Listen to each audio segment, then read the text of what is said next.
Tudo bem?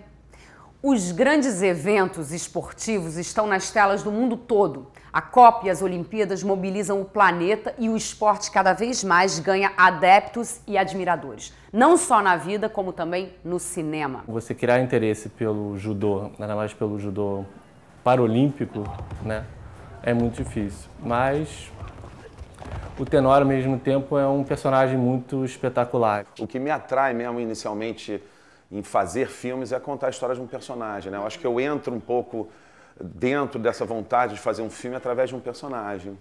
Esses caras eram meus ídolos, assim, né? Então, você chegar e você tá numa sala o dia inteiro com o cara se abrindo para você.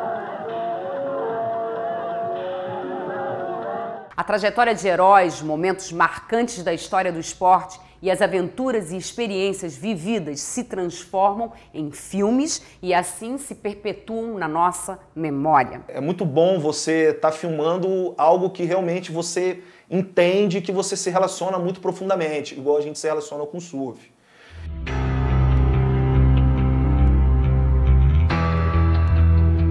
Definitivamente não é só o futebol que provoca o amor pela camisa. Muitos outros esportes também inspiram torcedores e cineastas. Hoje é dia de colocar a camisa do seu time, levantar a bandeira e assistir a sua revista do cinema brasileiro.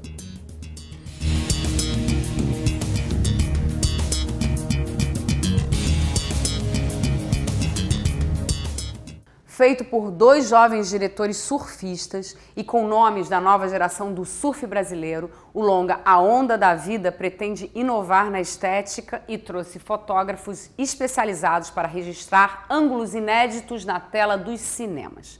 José Augusto Muleta e Rafael Gasparini, que assinam a direção e a produção do filme, optaram por realizar tudo em 16mm. O pequeno vilarejo de Regência, no Espírito Santo, é o pano de fundo para a trama, que mostra três amigos que saem do Rio de Janeiro em direção à Bahia, numa viagem interrompida pela falta de dinheiro. Tu ainda tá dormindo, parceiro? Tô dormindo não, tô dormindo não.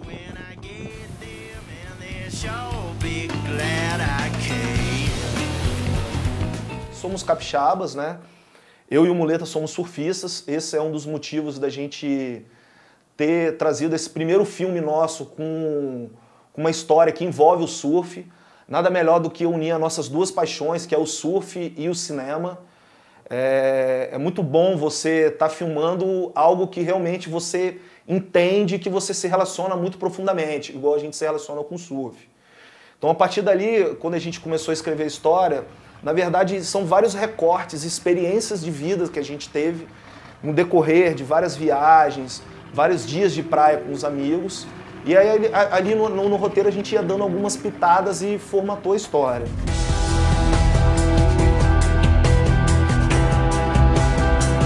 As curvas de narrativa do filme é na hora que os caras estão colocando a prancha em cima. São situações super simples, quase documentais, mas que a gente fez com ficção. Então o filme, a gente buscou estar o mais próximo possível, porque o surf é um esporte muito charmoso, o surfista ele é muito maneiro, eu já sabia disso.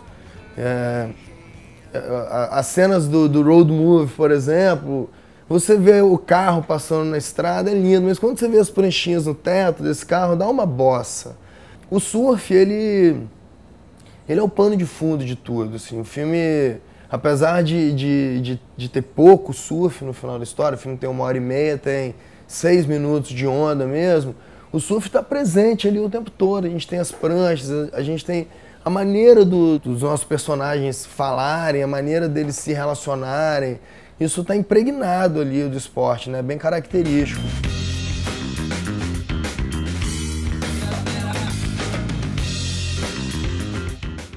Hoje, o chamado MMA passa por uma fase de crescimento. O principal evento da modalidade, o UFC, tem a sua marca avaliada em mais de $1 bilhão pela revista americana Fortune.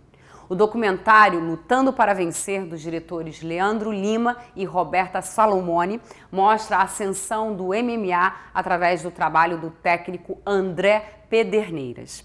Um profissional de altíssimo gabarito, eleito o melhor do mundo, líder de uma das principais equipes, a Nova União. No elenco deste time, só tem campeão. Acho que o treinador muitas vezes ele se confunde com um pai. Tem o exemplo do mestre André Pederneiras, que não é um treinador, é um pai para esses meninos que aqui a gente consegue ver que hoje estão disputando e estão despontando no cenário mundial. Essa história começou há uns 6, 8 meses atrás, mais ou menos, né, Dedé? Junto com a Roberta Salomone, que faz o marketing esportivo, né, do Dedé, que é uma grande amiga minha. Daí, um dia, ela comentando sobre esse trabalho que ela estava fazendo com o Dedé, sobre a pessoa do Dedé, sobre esse trabalho, né, de busca de novos atletas, de novos campeões que ele faz. Foi exatamente quando estava acontecendo o UFC Rio, o primeiro UFC aqui no Rio, né? E o Dedé estava fazendo um evento no BOP, um Shotô, chama Shotô Brasil, que é um evento de luta que o Dedé organiza. Daí eu falei com a Roberta, a gente podia filmar, alguém vai filmar esse evento? Ela falou, vai ser televisionado. Mas eu falei, um filme, alguém vai fazer um filme sobre o Dedé, né, o esporte está crescendo tanto. Daí ela falou, Leandro, não, vamos lá conversar com o Dedé. A gente veio aqui numa reunião, conversamos e estamos aí já 8 meses nessa batalha. O pessoal tá brigando pela vida, né? Para mim foi uma grande surpresa, né, estar envolvido num projeto desse, né.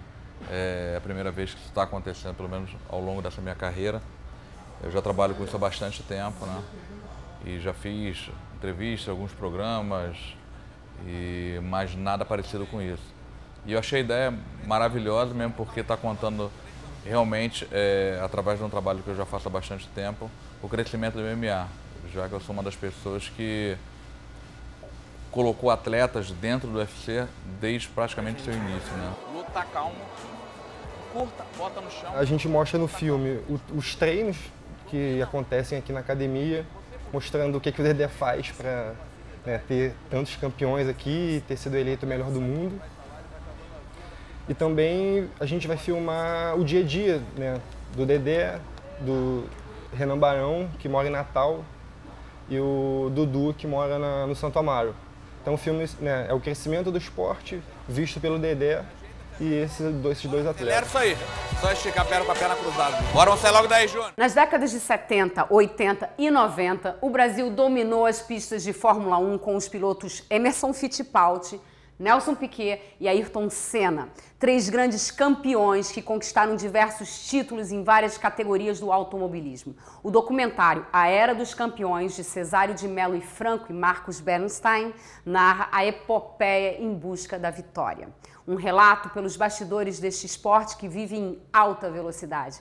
Quem nunca acordou domingo mais cedo para ver Fittipaldi, Piquet ou Senna acelerando pelas pistas do mundo e por muitas vezes no alto do pódio? Eu acho que a motivação que eu tinha vendo o Fangio, vendo o Chico correr, depois a motivação que, obviamente, eu dei para o Ayrton, para o Nelson, para começarem a correr.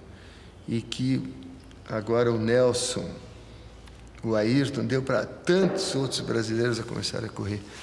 Eu acho que isso aí foi desencadeia uma motivação muito grande em todo mundo a participar. Você, quando faz um documentário desses, acaba que fica mais concentrado nos fatos, e aí você tem as imagens das corridas, e fica é bacana, é informativo, mas é uma coisa mais impessoal, é uma coisa mais realmente o esporte factualmente. E a gente acabou que foi descobrindo também a nossa vocação de entrevistar, de deixar os caras falarem. E a gente chegou a esse formato de que é muito mais do que só contar a história através desses pilotos, através do olhar deles. E essas imagens que a gente usa, de certa maneira, são muito mais próximas ao olhar pessoal deles do que ao olhar impessoal da transmissão ou do registro oficial do esporte. O risco que a gente tinha de morrer a qualquer hora. A gente permitiu que eles fossem entrando no próprio passado deles, e o Fittipaldi tem uma forma de pensar que me pareceu muito visual, assim. Então, até quando ele está narrando esse incidente, que é a morte de um colega dele, né? Você vê que ele viu, sabe? Quando ele está falando, ele está contando e você vê que ele viu, que está ali, ele se emocionou muito. Depois. E aí ele chorou. Eles são bem emotivos. O irmão dele também, a gente trouxe um carro que o irmão tinha. O irmão não sabia. O irmão veio aqui para ver uma corrida da Indy. Quando ele viu esse carro, a gente pediu para ele dar uma volta E ele saiu do carro e também se conteve, mas você vê que ele está chorando. Então foi muito legal. Já o Piquet a gente também deixou rolar, e o Piquet é mega cínico e engraçado e sacana. Então, assim, também a gente deixou ele à vontade. No começo até o Marcos lembrou que ele estava meio... Não, é engraçado, porque ele é um cara malandro e que já falou muita coisa que chocou as pessoas e também, né, então tem aquela relação meio ressabiada, né? Tá pronto para rebater. Então ele chegou meio assim, aí quem são vocês, não sei o quê. Mas ó, de repente ele já sentiu que era uma coisa que permitia ele foi trazendo também memórias diferentes, tem comentários incríveis, hilários e verdadeiros, né? De 70 a 94 você teve essa sucessão de 3 grandes pilotos, né? O Fittipaldi começou e quando ele estava começando a decair apareceu o Piquet, e quando o Piquet começou a decair apareceu o Senna, né? O povo brasileiro tinha pouca autoestima e, sabe, tinha um complexo, assim, de repente você tem uns caras que estão lá no primeiro mundo, sendo campeões do mundo, sabe? Num esporte caro de alta tecnologia. E numa época aqui, os anos 80, que foram de recessão, anos perdidos no Brasil, saindo de uma ditadura, enfim, todo esse contexto, aí de repente você tem 3 caras que são mega campeões, que fazem tudo, que ganham por você, vão lá, sabe? Então todas as pessoas mais humildes chegavam, tiravam um domingo para ficar lá vendo o Senna correr, sabe? Juntava a família inteira. É um negócio fabuloso, né?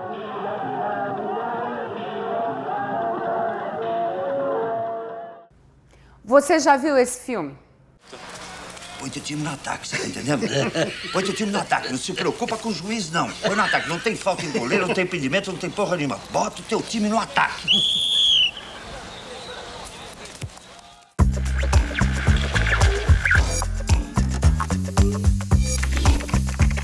Na classificação de deficiência visual, B1 quer dizer cego total. No mundo sem luz, a solidão e o isolamento são uma constante. Por isso, é quase impossível imaginar que uma pessoa com tal grau de dificuldade possa vir a se tornar um esportista e, mais ainda, um vencedor mundial. Pois essa é a história de Antônio Tenório da Silva, judoca, tetracampeão paralímpico na categoria até 100 quilos. Quando era criança, uma brincadeira de estilingue provocou o deslocamento da retina, tirando sua visão para sempre. Os diretores Felipe Braga e Eduardo Hunter resolveram transformar a vida de Antônio em filme e fizeram o documentário B1, Tenório em Pequim. Com imagens captadas na França e na China, além do Brasil, o longa mergulha na sensibilidade do personagem e narra a preparação para o próximo combate sob o ponto de vista dele. O talento do judoca é tanto que ele disputa competições regulares com lutadores sem qualquer deficiência física. Estou sem fôlego, por isso tenho que correr e treinar muito. Para isto acontecer, tenho 3 meses para me preparar para Pequim. Ainda é um sonho. Gostaria de conseguir uma medalha para o Brasil. Fazer cinema esportivo que não seja sobre futebol no Brasil é difícil, né? Porque a gente, enfim, país do futebol, da pelada, do futevôlei, tudo tem a ver com futebol de um jeito ou de outro. Então, você criar interesse pelo judô, ainda mais pelo judô paralímpico, né? É muito difícil. Mas o Tenório, ao mesmo tempo, é um personagem muito espetacular. Ele tem uma história muito fantástica, muito vencedora. Ele é um ser humano e um personagem muito carismático, muito interessante, muito complexo. Então, a gente foi aos poucos convencendo as pessoas de que era uma grande ideia fazer esse filme, sabe? E foi muito gostoso de fazer, porque quanto mais a gente se aprofundava nesse projeto, mais a gente percebia um universo de admiração em torno dele, em torno das conquistas dele, conhecia pessoas que ele tinha inspirado ou pessoas que inspiravam a ele. Então, tem todo um universo muito rico aí do judô no Brasil, tanto regular quanto paralímpico, que a gente teve a oportunidade de conhecer e está, acredito, bem representado no filme. Não, agora é diferente. Você sabe que você está vindo para a Paralimpíada, você sabe que você tem adversários fortes, você sabe que você tem que entrar em ritmo de competição. O Tenório ficou cego, tomou uma mamonada, uma estilingada de uma mamona, brincando com amigos de infância em um dos olhos, quando ele tinha 13 anos, perdeu a visão de um dos olhos.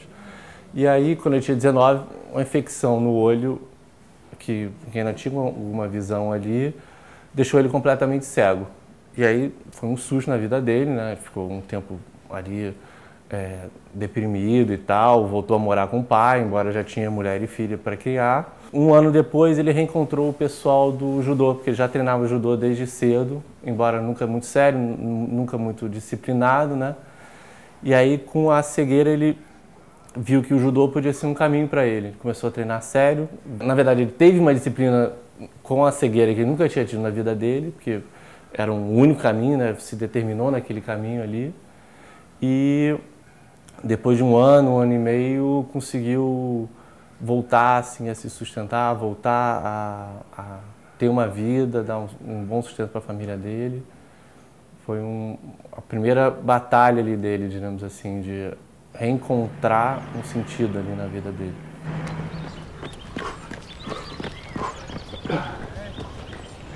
Ele revolucionou a indústria de clipes. Na televisão, assinou a direção das minisséries Agosto e Mandrake, ambas inspiradas na obra de seu pai, o grande escritor Rubem Fonseca. No cinema, estreou com o premiado longa O Homem do Ano, que teve roteiro escrito em parceria com o pai e a escritora Patrícia Mello, autora da obra. Um dos seus mais novos projetos é Heleno, filme que retrata a vida do jogador Heleno de Freitas, ídolo do Botafogo nos anos 40 e que ficou conhecido por ser um dos mais belos jogadores, além de craque problema. Heleno colecionou expulsões em campo, inimigos e muitas histórias de boemia. Estrelado por Rodrigo Santoro, o longa já recebeu importantes críticas internacionais e é um dos mais esperados da temporada. Hoje eu tenho o prazer de receber o diretor talentoso José Henrique Fonseca. Zé, é um prazer mesmo. Também. Prazerzão estar aqui. Prazerzaço estar aqui. Eu também. Já estava para vir um tempão, adorei. E veio, ainda bem. Obrigado. Mas eu estou muito curiosa com esse filme agora, do Heleno. Então eu queria saber qual foi a intuição a primeira assim que te fez querer o filme. Querer o filme, né? Isso é importante, isso, né? Quer dizer, para mim funciona na intuição mesmo, né? Não tem muito aquela história de, eu fiz esse filme porque achava que essa história precisava ser contada e tal. O que me atrai mesmo inicialmente em fazer filmes é contar a história de um personagem, né? Eu acho que eu entro um pouco dentro dessa vontade de fazer um filme através de um personagem. Foi assim no Homem do Ano, né? No Heleno é a mesma coisa também. Eu gosto de personagens que estão meio num beco sem saída, personagens que estão contra a parede mesmo e precisam de uma solução para aquela vida ali, e o filme busca tratar disso, né? Ou achar uma saída ou constatar que não há uma saída e tal. Então, assim, eu sou muito atraído por isso. Quando o projeto me surgiu, né, tinha uma pesquisa feita, ia-se fazer a biografia do Heleno e tal. Que é complicado porque quase não tem imagem e não tem nada, né? Como é que foi essa pesquisa? Não tem nada. O Rodrigo Teixeira, coprodutor do filme, de São Paulo, me mandou uma pesquisa que tinha sido feita para se fazer a biografia dele escrita, né? Quando eu li, eu adorei. Eu falei, eu já conhecia um pouco a história do Heleno, era um pouco, tinha um pouco essa coisa daquele cara maluco que vivia naquela Copacabana idílica, cheirando éter no Cassino Atlântico, e que era um peladeiro das praias, o galã do Copacabana Palace, e que ficou maluco. Quer dizer, tinha toda uma história, né? Ele era formado em advocacia? Ele era advogado, Você também, era de uma família... né? Não, eu cheguei a estudar, mas saí ali no quarto período.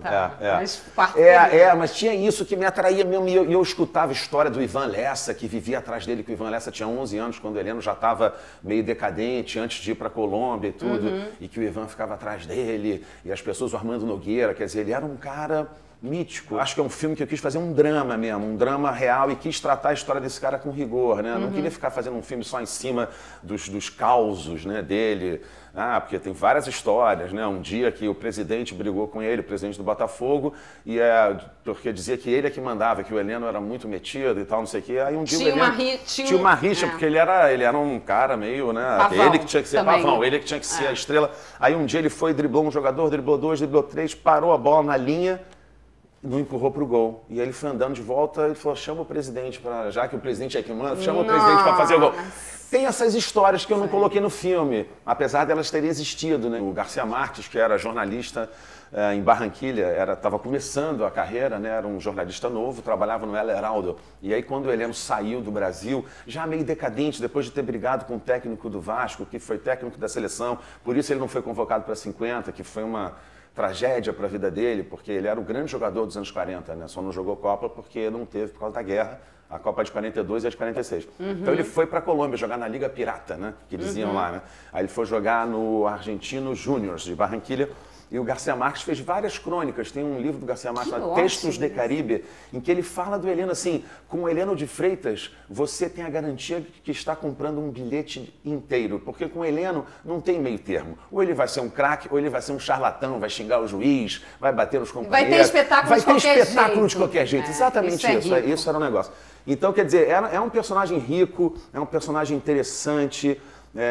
Eu acho que assim... Rodrigo ganhou Cuba. O Rodrigo ganhou Cuba, concorrendo com Ricardo Darín, um Sei, que eu adoro, pô, assim, tinha vários adversários ali. E o Rodrigo ali foi lindo. Eu fiquei tão feliz. A gente não pôde ir para Cuba porque ele estava trabalhando. Coral Negro, aquele... Coral Negro, tá lá, ele ficou super feliz. E ele tá numa performance incrível, assim, ele se jogou... Ele faz uma imersão muito bonita, né? Muito. É um parceiraço do diretor sempre. E é co-produtor do filme também, então que legal. A gente está numa remada boa aí agora. E quando que lança, Zé? 23 de março. 23 de março. 23 Frio de na março. barriga. Frio na barriga, porque é um filme, né? Não é exatamente um filme tão... Né, assim, como é que eu posso dizer, né? O mercado hoje em dia de cinema está um pouco tendendo para as comédias ou para os filmes violentos, ele vai numa área de drama mesmo, né? Um drama próprio, né? Não tão, assim, próprio, um drama, né? Assim, eu acho que falta um pouco isso também, né?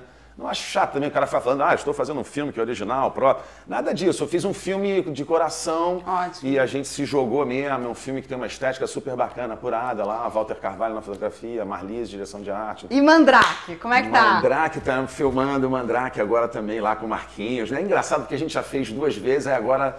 Tem uma certa maturidade ali também, né, e tudo, então Tá bonito o set. Tá bonito o set, é sempre bom que tem sempre uns atores legais fazendo, agora tem o Richelli também, Esther Loss, Cláudia Hanna, tá interessante, assim. O que você tá produzindo? Fala pra gente. Eu tô produzindo algumas coisas, Você tava falando da Beatriz Milhazes. Beatriz Milhazes, 4 estações que eu tô fazendo, dirigindo e produzindo lá, tem um documentário do Vasco, tem Vasco? Mas por quê, do Vasco, cara? Porque ali eu conheço a turma que tá ali meio no marketing do Vasco e tal. E aí tô lá fazendo também já há 2 anos e meio. Capitão Gay, do Jô Soares, aquele personagem que o Jô tinha na televisão. Lembro, claro. Otávio Miller. Sensacional! Ele trabalha no Itamaraty, né? Secretário de Relações Exteriores, né? E que ele vira o Capitão Gay para defender as coisas. E o que é esse formato? E aí a gente está desenvolvendo o roteiro agora, né? Mas já falei com o Jô já liberou o personagem, tudo para filme. Que ótimo! Isso é muito bom. Isso vai ser muito engraçado. É o Capitão Gay! Exatamente. E tem aquele sidekick, né? O cara do lado, que era o Eliezer Mota, né? E estamos tentando achar um cara... Que é meio um Batman Robin. Que é meio Batman Robin. Muito bom. Exatamente. Pô, Zé, quanta coisa boa, cara. Não, tá legal, tô gostando. Muito bom te ter aqui, Zé. Pô, volta mais. Pô, quando você quiser. Então, tô aqui disponível. Boleiros. Era uma vez o futebol, dirigido por Hugo Giorgetti. Já nasceu como um clássico e uma escalação de primeira. Rogério Cardoso, Flávio Migliaccio, Lima Duarte, Otávio Augusto, Denise Fraga e Cássio Gabos Mendes. No filme, o time de atores entra em campo para bater um bolão. Lançado em 98, Boleiros narra as lembranças de ex-jogadores que recordam antigas glórias, fracassos, amores e trambiques, durante o período que eram profissionais. Na gíria do futebol, boleiros são aqueles atacantes que gostam de ficar fazendo graça na frente dos marcadores adversários. O diretor Hugo Giorgetti é um apaixonado pelo esporte. Iniciou a carreira com um documentário sobre o boxeador Éder Joffre, o Quebrando a Cara. E desde 2006 assina uma coluna semanal sobre futebol no jornal Estado de São Paulo. Seu filme, Boleiros, ganhou uma continuação, Boleiros 2, Vencedores e Vencidos, que foi lançado em 2006. Chegamos ao fim do programa. Semana que vem temos um novo encontro. Um beijo.